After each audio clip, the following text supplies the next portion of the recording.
세례 요한과 예수님의 어린 시절에 대해서 사복음서 중에서 가장 길고 자세하게 기록된 책입니다. 지혜와 키가 자라가며 하나님과 사람에게 더욱 사랑스러워가던 예수님은 드디어 온 세상을 구원하실 사역을 시작하실 때가 되었습니다. 먼저 예수님께서는 세례 요한에게 나아가서 세례를 받으셨습니다. 요한의 세례는 죄사함을 받게 하는 회개의 세례였습니다. 죄가 없으신 하나님의 아들이신 예수님께서 다른 죄인들과 같은 세례를 받아야 한다는 것은 의아한 일입니다. 마태복음에서는 세례 요한도 당황을 해서 예수님을 말립니다. 마태복음 3장 14, 15절 요한이 말려 이르되 내가 당신에게서 세례를 받아야 할 터인데 당신이 내게로 오시나이까. 예수께서 대답하여 이르시되 이제 허락하라. 우리가 이와 같이 하여 모든 의를 이루는 것이 합당하리라 하시니 이에 요한이 허락하는지라. 합당하다는 것은 하나님의 뜻에 합당하다는 뜻입니다. 하나님의 구속의 계획을 이루기 위해서 필요한 과정이라는 뜻입니다. 이와 같이 하여 모든 의를 이루기 위해서 하나님께서 세례를 받도록 하셨습니다. 죄인들이 받는 세례를 예수님께서 받으심으로 죄인들이 받을 심판도 예수님께서 나중에 대신 받으실 수 있게 되시는 것입니다. 세상 죄를 지고 가는 하나님의 어린 양으로서 예수님께서는 세례를 받으셨습니다. 그리고 세례를 받고 기도하실 때 하늘이 열리고 성령이 비둘기 같은 형체로 강림하시고 너는 내 사랑하는 아들이라 내가 너를 기뻐하노라 음성이 들려왔습니다. 누가복음 3장 23절에 보면 예수님께서 가르침을 시작하실 때 나이가 30세쯤 되었습니다. 누가복음에서만 예수님이 사역을 시작하시는 나이를 알려주고 있습니다. 그리고 이어서 예수님의 족보가 나오는데 누가복음 족보는 예수님이 하나님으로부터 오신 분임을 나타내기 위해서 예수님으로부터 시작을 해서 그 위로 아담까지 거슬러 올라가고 그 이전 하나님에까지 올라가는 그런 족보입니다. 누가복음 4장 1, 2절 예수께서 성령의 충만함을 입어 요단강에 돌아오사 광야에서 40일 동안 성령에게 이끌리시어 마귀에게 시험을 받으시더라. 이 모든 날에 아무것도 잡수시지 아니하시더니 날수가 다함에 줄이신지라. 그리고 그 후에 예수님께서는 성령의 충만함을 입어서 광야로 가신 다음에 40일간 금식하시면서 기도하셨습니다. 배고픔을 느끼고 정말 이 육신의 이 고통을 잘 아시는 주님입니다. 그리고 마귀에게 3가지 시험을 당하시고 이겨내셨습니다. 예수님께서는 하나님 아들이라고 과정을 생략하고 바로 사역을 시작하시지 않으셨습니다. 충분한 나이가 될 때까지 몸과 지혜가 자라시고 그리고 세례를 받으시고 광야의 금식기도와 마귀의 시험까지 모든 과정을 다 하셨습니다. 그리고 이 모든 과정 중에서 성령의 충만함이 있었습니다. 14, 15절 예수께서 성령의 능력으로 갈릴리에 돌아가시니 그 소문이 사방에 퍼졌고 신이 그 여러 회당에서 가르치심에 뭇 사람에게 칭송을 받으시더라. 예수님께서는 광야에서 성령의 능력으로 갈릴리로 돌아가십니다. 그리고 예수님에 대한 소문이 사방에 퍼졌고 여러 회당에서 가르치시니 여러 사람들이 이 가르침을 보고 놀라고 또 칭송하기 시작을 했습니다. 이렇게 안식일마다 회당에서 가르치던 예수님께서는 자라나신 나사렛으로 갑니다. 역시 안식일에 늘 하시던 대로 회당에 가셔서 성경을 읽으려고 서셨습니다.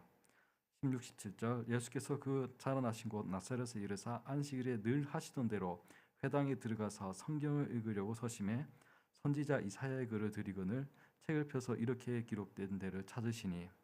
원래 회당에서 성경을 읽을 때는 모든 사람이 그 자리에서 일어섰다고 합니다.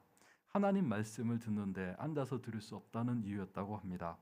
예수님께서 이사야서를 받으시는데 이사야서 61장을 찾아서 읽으셨습니다. 이 당시의 성경은 두루마리로 되어 있습니다. 그래서 지금처럼 성경의 특정한 구절을 찾기는 힘이 들었습니다. 그런데 예수님께서는 분명한 의도를 가지고 이사야서의 특정한 구절을 읽으셨습니다.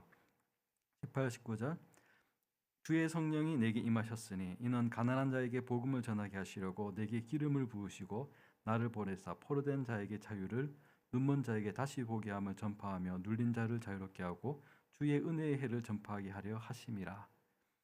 하나님께서 예수님 보내주신 그 이유를 예수님이 이렇게 밝히고 있습니다. 주의 성령이 예수님에게 임하셔서 몸과 마음이 가난한 자에게 기쁜 소식을 전하게 하시고 질병과 죄에 포로된 자에게 자유를 주시고 몸의 눈과 마음의 눈이 먼 자를 다시 볼 수 있게 하여 주시고 눌린 자, 즉 깨어지고 상한 자들을 자유롭게 하여 주시고 주의 은혜의 해를 전파하게 하려 하심이라고 이렇게 선언을 하십니다. 예수님이 낭독하신 이사야서 61장 1에서 3절입니다. 보시면은 아까 읽은 본문과 조금 다릅니다. 제가 예전에 장신대 신대원 시험 준비할 때 시험 과목에 이제 구약, 신약, 영어 이렇게 있는데 구약 79절, 신약 79절을 암송을 해가지고 시험 가면은 그 중에서 5개씩 랜덤하게 출제가 되어서 그거를 적어야 됐습니다. 그런데 이제 암송 구절 중에 구약에서는 이 이사야 61장 1, 3절이 있었고 신약에는 누가복음 이 4장 18, 19절이 있었습니다. 암송을 해보시면 알겠지만 이 비슷한데 다르면 정말로 헷갈립니다. 이렇게 두 구절이 다른 이유는 두 가지 이유가 있습니다. 하나는 이사야서는 히브리어로 적혀져 있었고 누가복음은 헬라어로 기록이 되어 있습니다.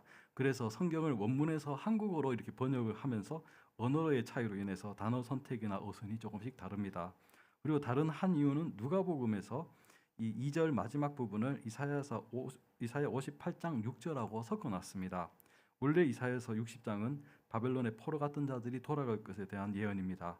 그리고 61장에서는 하나님께서 예수님을 보내주셔서 여호와의 은혜의 해와 우리 하나님의 보복의 날을 선포할 것을 말씀하십니다.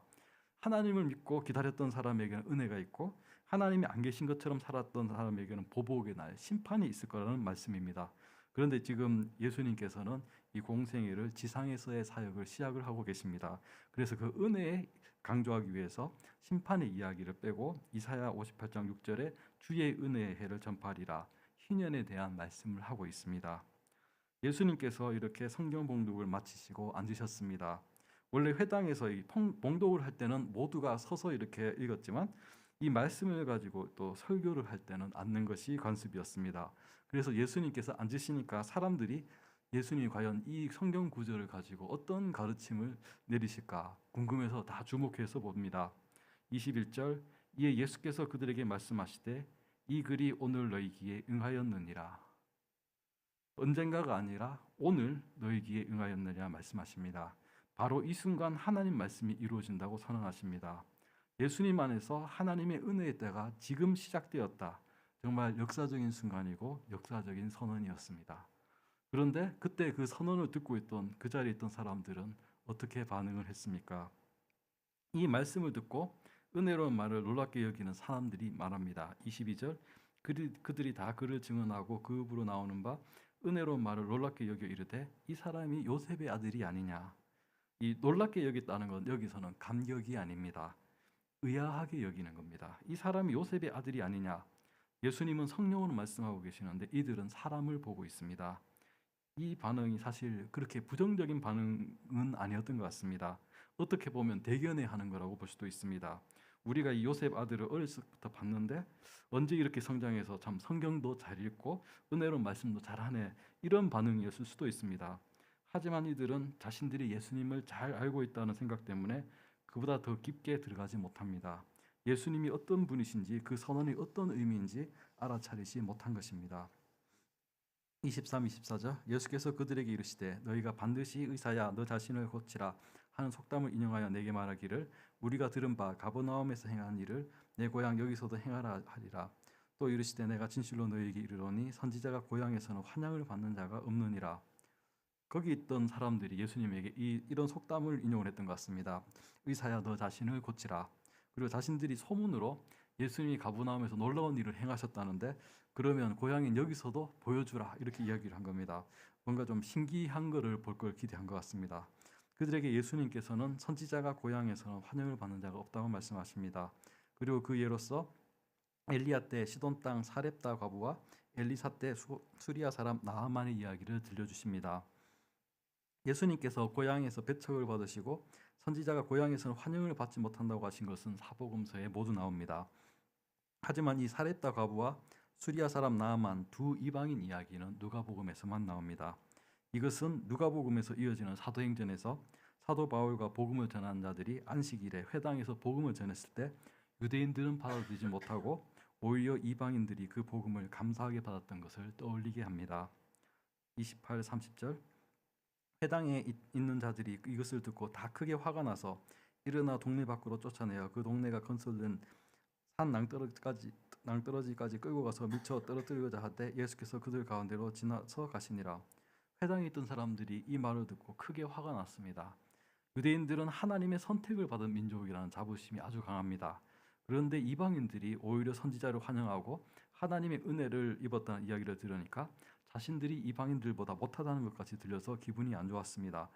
화가 나서 이 예수님을 마을 밖으로 쫓아내려고 이렇게 밀었는데 가다가 보니까 낭떠러지가 보이니까 흥분한 나머지 아예 그냥 낭떠러지에서 밀어버리자 이런 분위기까지 되었던 것 같습니다.